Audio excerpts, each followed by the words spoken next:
सूत जी कहने लगे, हे ऋषियों, इस व्रत का वृत्तांत और उत्पत्ति प्राचीन काल में भगवान कृष्ण ने अपने परम भक्त युधिष्ठिर से कही थी। वही मैं तुमसे कहता हूँ। एक समय युधिष्ठिर ने भगवान से पूछा था कि एकादशी व्रत किस विधि से किया जाता है और उसका क्या फल प्राप्त होता है। उपवास के दिन जो क्रिया की जाती है, आप कृपा करके मुझसे कहिए। यह वचन सुनकर श्री कृष्ण कहने लगे, हे युधिष्ठिर, मैं तुमसे एकादशी के व्रत का महात्म्य कहता हूँ। सुनो। सर्वप्रथम हेमंत ऋतु में मार्गशीर्ष कृष्ण एकादशी से इस व्रत को प्रारंभ किया जाता है। दशमी को सायंकाल भोजन के बाद अच्छी प्रकार से दातुन करें ताकि अन्न का अंश मुंह में रह न जाए। रात्रि को भोजन कदापि न करें, न अधिक बोलें। एकादशी के दिन प्रातः 4 बजे उठकर सबसे पहले व्रत का संकल्प करें। इसके पश्चात शौच आदि से निवृत्त होकर शुद्ध जल से स्नान करें। व्रत करने वाला चोर, पाखंडी, परस्त्रीगामी, निंदक, मिथ्याभाषी तथा किसी भी प्रकार के पापी से बात न करे। स्नान के पश्चात धूप, दीप, नैवेद्य आदि 16 चीजों से भगवान का पूजन करें और रात को दीपदान करें। रात्रि में सोना या प्रसंग नहीं करना चाहिए। सारी रात भजन कीर्तन आदि करना चाहिए। जो कुछ पहले जाने अनजाने में पाप हो गए हों, उनकी क्षमा मांगनी चाहिए। धर्मात्मा पुरुषों को कृष्ण और शुक्ल दोनों पक्षों की एकादशियों को समान समझना चाहिए। जो मनुष्य ऊपर लिखी विधि के अनुसार एकादशी का व्रत करते हैं, उन्हें शंखोद्धार तीर्थ में स्नान करके भगवान के दर्शन करने से जो फल प्राप्त होता है, वह एकादशी व्रत के 16वें भाग के भी समान नहीं है।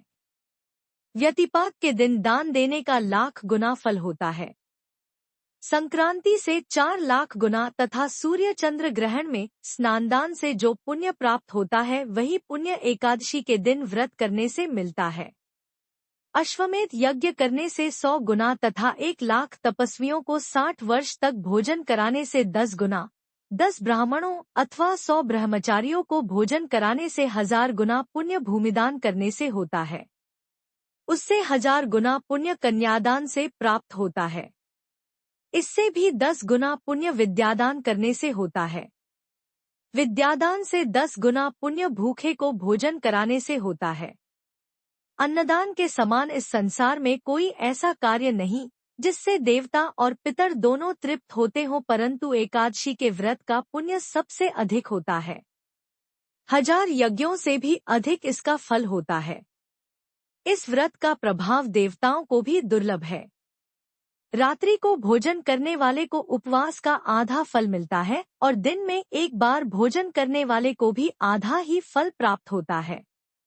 जबकि निर्जल व्रत रखने वाले का महात्म्य तो देवता भी वर्णन नहीं कर सकते। युधिष्ठिर कहने लगे कि हे भगवन, आपने हजारों यज्ञ और 1,00,000 गोदान को भी एकादशी व्रत के बराबर नहीं बताया। सो यह तिथि सब तिथियों से उत्तम कैसे हुई, बताइए। भगवान कहने लगे, हे युधिष्ठिर, सतयुग में मुर नाम का दैत्य उत्पन्न हुआ। वह बड़ा बलवान और भयानक था। उस प्रचंड दैत्य ने इंद्र, आदित्य, वसु, वायु, अग्नि आदि सभी देवताओं को पराजित करके भगा दिया। तब इंद्र सहित सभी देवताओं ने भयभीत होकर भगवान शिव से सारा वृत्तांत कहा और बोले, हे कैलाशपति, मुर दैत्य से भयभीत होकर सब देवता मृत्यु लोक में फिर रहे हैं। तब भगवान शिव ने कहा, हे देवताओं, तीनों लोकों के स्वामी, भक्तों के दो खोण का नाश करने वाले भगवान विष्णु की शरण में जाओ। वे ही तुम्हारे दो खोण को दूर कर सकते हैं। शिवजी के ऐसे वचन सुनकर सभी देवता क्षीर सागर में पहुंचे। वहां भगवान को शयन करते देख हाथ जोड़कर उनकी स्तुति करने लगे कि हे देवताओं द्वारा स्तुति करने योग्य प्रभो, आपको बारंबार नमस्कार है। देवताओं की रक्षा करने वाले मधुसूदन, आपको नमस्कार है। आप हमारी रक्षा करें। दैत्यों से भयभीत होकर हम सब आपकी शरण में आए हैं। आप इस संसार के कर्ता, माता पिता, उत्पत्ति और पालन करता और सहार करने वाले हैं। सबको शांति प्रदान करने वाले हैं। आकाश और पाताल भी आप ही हैं। सबके पितामह ब्रह्मा, सूर्य, चंद्र, अग्नि, सामग्री, होम, आहुति, मंत्र, तंत्र, जप, यजमान, यज्ञ, कर्म, कर्ता, भोक्ता भी आप ही है। आप सर्वव्यापक हैं। आपके सिवा तीनों लोकों में चर तथा अचर कुछ भी नहीं है। हे भगवन, दैत्यों ने हमको जीतकर स्वर्ग से भ्रष्ट कर दिया है और हम सब देवता इधर उधर भागे भागे फिर रहे हैं। आप उन दैत्यों से हम सबकी रक्षा करें। इंद्र के ऐसे वचन सुनकर भगवान विष्णु कहने लगे कि हे इंद्र, ऐसा मायावी दैत्य कौन है जिसने सब देवताओं को जीत लिया है? उसका नाम क्या है? उसमें कितना बल है और किसके आश्रय में है तथा उसका स्थान कहाँ है? यह सब मुझसे कहो।